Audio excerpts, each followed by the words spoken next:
no nod even in the direction of the rights of businesses or individuals to carry out. I move that the question put. Stephen Browning. Mr Chair, so on part 4 of the Telecommunications Interception Capability and Security Bill, there's a number of particular issues that concern us, and there's no overriding aspect of human rights. But right from the start, there's the network operators must register. And as we discussed in other parts, we're a little bit unsure how far that goes as to who is a network operator, and it is not clearly defined enough, or it may come right back to individuals with having minimal networks, but they might be included as well. But there's an obligation for those people to identify themselves and register. So it could be even people in this room actually theoretically, hopefully not enforced, but theoretically having to identify themselves and register. That is how the best I can interpret it. Looking through it, I cannot find why that's not the case. And if that is the situation, that is an unbelievably onerous and unfair thing to put on society in New Zealand.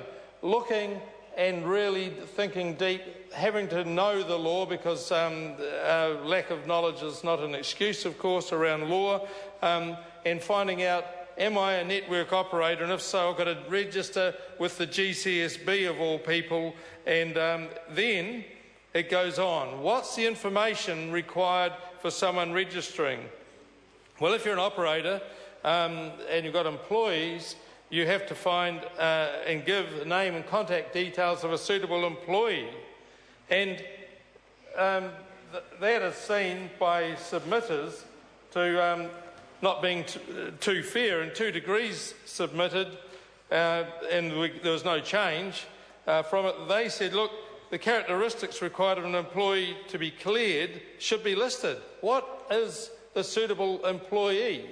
What are the characteristics? It should be and also there should be a requirement for the employer to consult with the employee before nominating them, and there's some provision, it seems, in discussing around that. But there's no definitive list of characteristics, and it all goes back to the GCSB to have ultimate powers, and yet the operator is to find those suitable employees.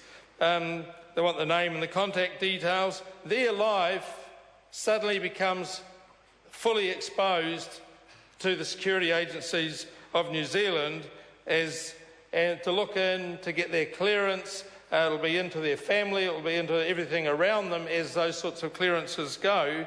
And you say, what rights has that employee got? What rights has their associated family got when this is going on? They also want to know the total number of the network operator's customers. And in the case of an operator that offers retail services, an estimate of the total number of end users across all the services, telecommunication services, and the networks associated with them. The geographical coverage, okay, how powerful is your gear?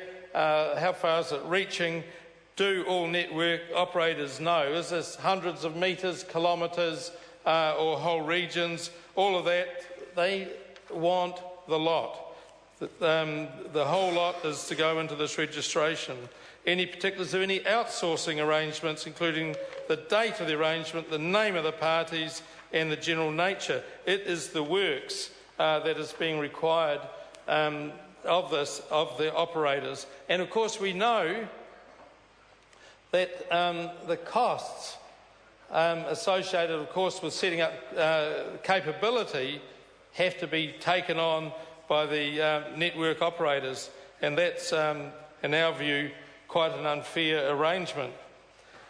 I'd like to also talk about clause 76, I think it is, where, yes, and there's been a further change to the Minister's SOP, And the purpose of the change is to put it beyond doubt that the information gathering provisions cannot be used to obtain information that would have been provided under an interception warrant or lawful interception authority. So my interpretation of that is that the sort of eavesdropping that we anticipate through maybe drug surveillance or something. Mr. Chair. Stephen Browning. Thank you. Mr. Chair, thank you for that. So that that sort of surveillance that we anticipated is to be sieved out somehow from the material that might be covered under this bill and obviously the GCSB bill. So it's sieving. It's sieving the different parts. How are they to tell the difference between this bit and that bit when we're doing these big grabs of information?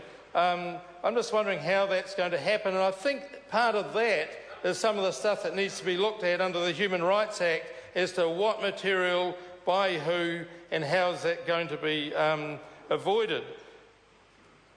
There's another aspect around that, and that's, there's a cost thing.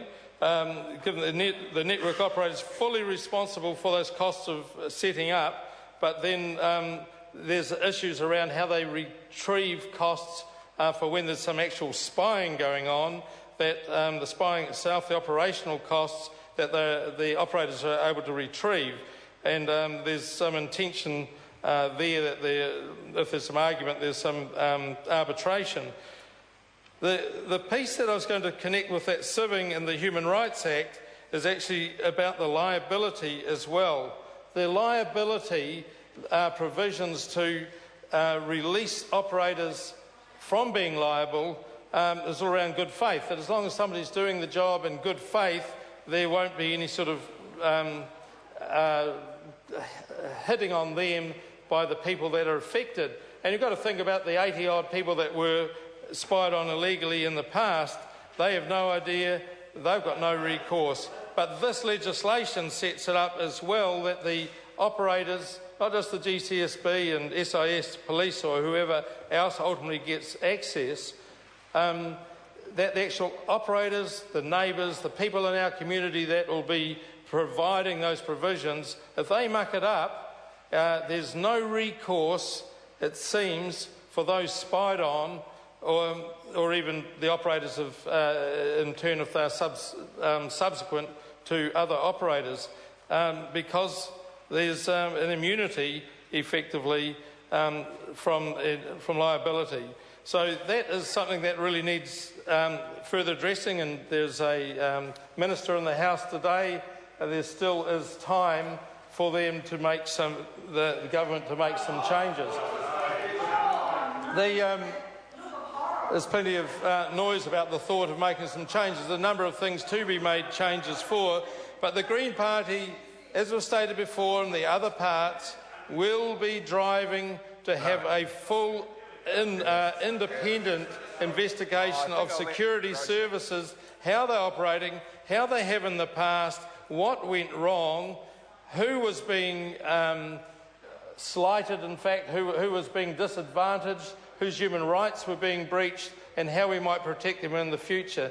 So the Green Party will still be driving for that independent investigation to allow a proper community-agreed approach to surveillance, interception, capability and security. Thank you, Mr. Chair. Sam Lotawinga. I move that the question be now put. The question is that the question be now put. Those of that opinion will say aye. Aye. Contrary, no.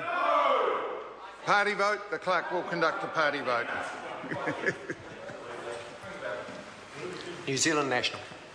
59 votes in favour. New Zealand Labour. 33 votes opposed. Green Party. 14 votes opposed. New Zealand First. 7 votes opposed. Māori Party. 2 votes opposed. Mana. 1 vote opposed. ACT New Zealand. 1 vote in favour. United Future. 1 vote in favour. Brendan Horan. 1 vote opposed.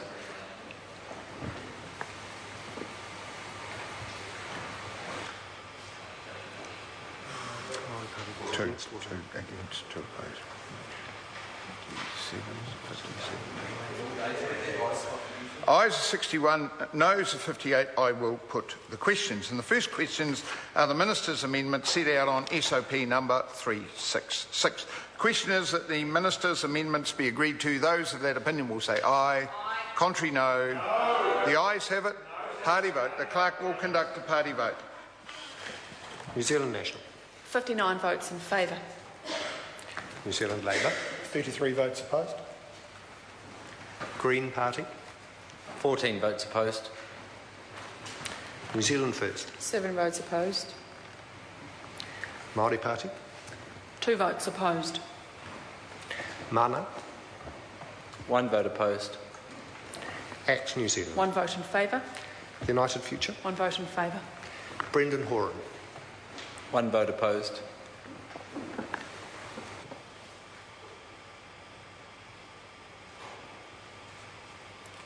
The ayes are 61, the noes 58. The Minister's amendments are agreed to. We move now to the question on Part 4 as amended. So the question is that Part 4 as amended stand part. Those of that opinion will say aye. Contrary, no. Ayes have it. Party vote. The clerk will conduct a party vote. New Zealand National. 59 votes in favour. New Zealand Labour. 33 votes opposed. Green Party. 14 votes opposed. New Zealand First. 7 votes opposed. Māori Party. 2 votes opposed. Mana. 1 vote opposed. Act New Zealand. 1 vote in favour. United Future. 1 vote in favour. Brendan Horan. 1 vote opposed.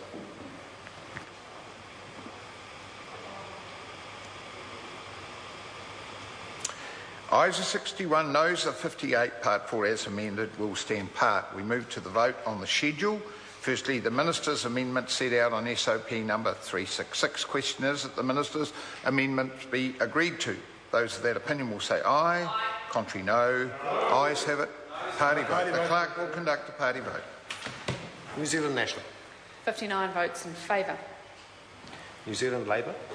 33 votes opposed. Green Party. 14 votes opposed. New Zealand First. 7 votes opposed. Māori Party. 2 votes opposed. Mana. 1 vote opposed. Act New Zealand. 1 vote in favour. United Future. 1 in favour. Brendan Horan. 1 vote opposed.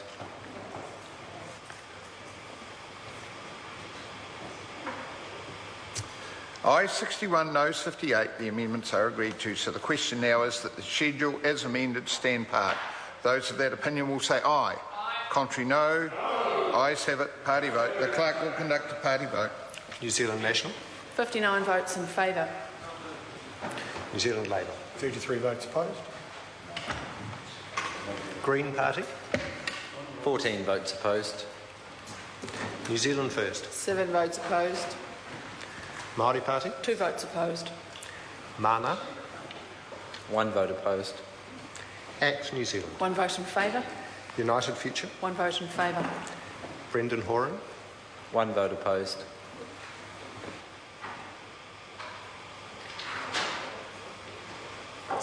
Ayes 61, noes 58. The motion is agreed to. We come to clauses 1 and 2. The question is that clauses 1 and 2 stand part.